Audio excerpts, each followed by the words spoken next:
இந்த நீட்டை ரத்து செய்கிற அதிகாரம் மாநில அரசுக்கு கிடையாது.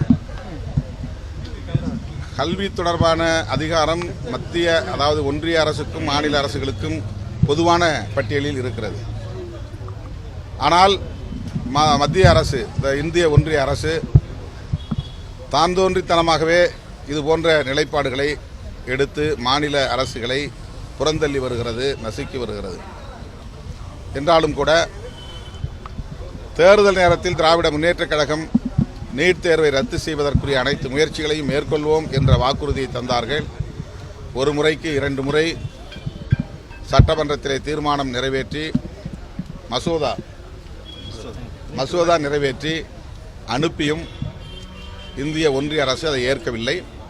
ஆகவே இதற்கு முட்டுக்கட்டையாக இருப்பது அல்லது எதிராக இருப்பது இந்திய ஒன்றிய அரசுதான் என்பதை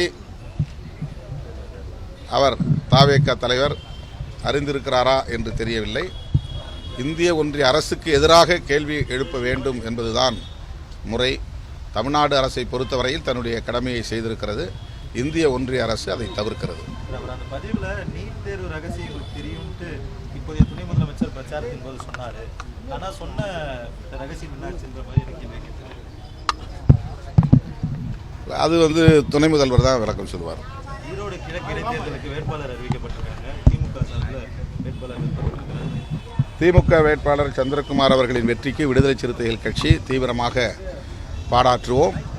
விடுதலை சிறுத்தைகள் கட்சியின் சார்பில் 2 நாட்களுக்கு தீவிர பிரச்சாரத்தையும் நாங்கள் மேற்கொள்ள இருக்கிறோம். கூட்டணி கட்சி தலைவர்கள் பிரச்சாரத்தையும் திமுக ஒருங்கிணைக்கும் என்று நான் நம்புகிறேன். அந்த பிரச்சாரத்திலும் நாங்கள் பங்கேற்போம். திராவிட முன்னேற்றக் கழகத்தின் வேட்பாளர் திரு சந்திரகுமார் அவர்கள் பெரும்பான்மையான வாக்குகளின் வித்தியாசத்தில் மாபெரும் வெற்றியை பெறுவார். அந்த வெற்றிக்கு நாங்கள் துணையாக இருப்போம்.